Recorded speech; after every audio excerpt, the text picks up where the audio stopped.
Hello बच्चों, let us read the question first. In recombinant DNA technology, antibiotics are used to detect alien DNA to impart disease resistance to the host plant as selectable markers or to keep medium bacteria free.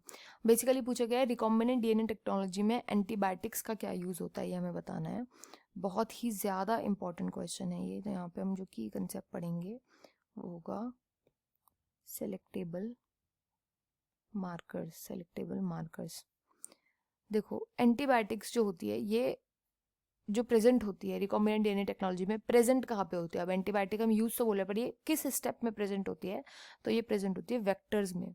Vectors क्या होते हैं? तो देखो, DNA recombinant DNA technology, rDNA technology में vectors होते हैं. हम vectors उनको बोलते हैं, उन डीएनए स्ट्रैंड्स को बोलते हैं. डीएनए या आरएनए की ऐसी स्ट्रैंड्स होती है जो हमारा फॉरेन डीएनए लेकर के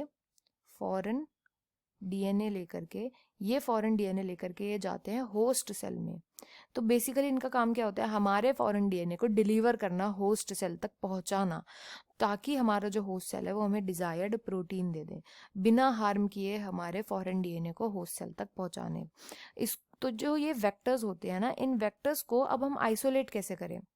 इनका आइसोलेशन कैसे हो, हमें पता कैसे चले? फॉर एग्जाम्पल, मेरे पास एक वेक्टर है, ये मेरे पास प्लाज्मिड है, ठीक है.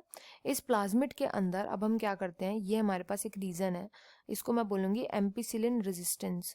एम्पिसिलिन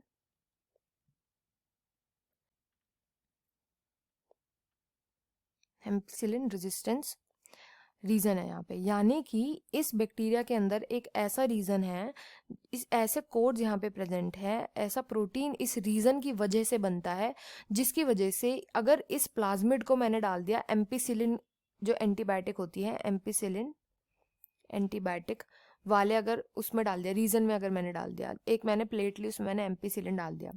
अब ये प्लाज्मिड जो है ये मेरे होस्ट के अंदर चला गया, सपोज ये मेरे होस्ट के अंदर चला गया, इकोलाई के अंदर मैंने डाल दिया.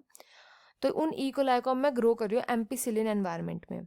तो जिनके पास ये वाले कोड प्रेजेंट होंगे, ये वाला प्रोटीन प्रेजेंट होगा, वही केवल एम्पिसिलिन में सरवाइव कर पाएंगे. क्यों? क्योंकि दे आर एम्पिसिलिन रेजिस्टेंस. वो एम्पिसिलिन के रेजिस्टेंस है, वो एम्पिसिलिन के अगेंस्ट जो है प्रोटीन बना सकता है जिससे कि वो सरवाइव कर पाए एम्पिसिलिन में. ठीक है. अब एक दूसरा केस लेते हैं कि मेरे पास एक दूसरा प्लाज्मिड है, इस प्लाज्मिड में ये सेम रीजन है, यही रीजन है, इस रीजन के अंदर प्रेजेंट है हमारा एम्पिसिलिन, AMPR जीन हम इसको बोलेंगे. बट मैंने अब इधर क्या किया, इधर मैंने अपना एक फॉरेन डीएनए इंसर्ट कर दिया, यहाँ पे फॉरेन डीएनए इंसर्ट कर दिया. इसकी वजह से क्या हुआ, अब यहाँ पे बीच में जो सीक्वेंस है वो इंटरप्ट हो गया. तो एम्पिसिलिन रेजिस्टेंस जो प्रोटीन है वो नहीं बना यहाँ पर. अब मैंने अगेन इसको डाल दिया होस्ट में डाल दिया एंड होस्ट को ग्रो किया एम्पिसिलिन में, जो कि एंटीबायोटिक है. एम्पिसिलिन में मैं जब इस बार उगाऊंगी, तो क्योंकि यहाँ पे मेरा फॉरेन डीएनए डला हुआ है और यहाँ पे मेरा प्रोटीन नहीं बन पा रहा, उसकी वजह से, इसकी वजह से क्या होगा, अब ये होस्ट सेल जो है ये सरवाइव नहीं कर पाएगा. तो मेरे पास क्या है, ये मेरे पास एक प्लेट है, ये मेरी प्लेट है. इस प्लेट पे मैंने डिफरेंट पैचेस डाले थे, एक पैच, दूसरा पैच, तीसरा पैच, इकोलाई के डिफरेंट पैच है. तो फॉर एग्जाम्पल अब इसमें मैंने डाल दिया, इस पूरे में एम्पिसिलिन, ये पूरा मैंने एम्पिसिलिन डाल दिया. एम्पिसिलिन के बाद मैंने क्या देखा कि ये वाली कॉलोनी जो है ये मर गई, बाकी सारी कॉलोनी जो है ये सब सर्वाइव कर रही है. इसका मतलब क्या है, इन कॉलोनीज के अंदर मेरा फॉरेन डीएनए इंसर्ट ही नहीं हुआ है, तभी तो ये सर्वाइव कर पा रही है.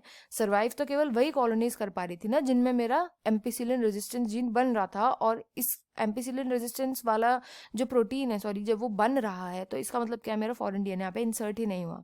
जबकि यहाँ पर जो है, यहाँ पे क्या है, जो जो कॉलोनी सर्वाइव नहीं कर पा रही है उसके अंदर क्या है, मेरा फॉरेन डीएनए जो है वो डल चुका है. इस वजह से एम्पिसिलिन रेजिस्टेंस प्रोटीन जो है वो नहीं बन पा रहा है. तो ये मेन यूज होता है. सेलेक्टेबल मार्कर्स का मतलब क्या है, अब मैं इस वाले जो कॉलोनी है इसको उठाऊंगी और इसको आगे चल करके, अब ये आप बोलोगे कि ये वाली कॉलोनी तो सर्वाइव ही नहीं करी, तो इसको उठाएंगे कैसे? तो हम एक रेप्लिका प्लेट बनाते हैं शुरू में जिसमें सारी कॉलोनीज होती है. रेप्लिका प्लेट में से मैं इस वाली कॉलोनी को उठाऊंगी एंड इस पे आगे अपना जो इंजीनियरिंग का प्रोसेस है वो स्टार्ट करूंगी. तो ये मेन यूज होता है एंटीबायोटिक रीजन का. जो वेक्टर्स के अंदर एंटीबायोटिक रेजिस्टेंट जीन होते हैं ना, उनका ये मेन रीजन होता है. टेट्रासाइक्लिन रेजिस्टेंस जैसे होगा, एम्पिसिलिन रेजिस्टेंस होगा. तो सेलेक्टेबल मार्कर की तरह जो है वो यूज किया जाता है. सेलेक्टेबल मार्कर मतलब बेसिकली सेलेक्ट करना, उन कॉलोनीज को सेलेक्ट करना जो रिकॉम्बिनेंट हो गए हैं, मतलब जिनके अंदर हमारा फॉरेन डीएनए जो है वो इंसर्ट हो गया, उनको सेलेक्ट करने में हेल्प करता है ये।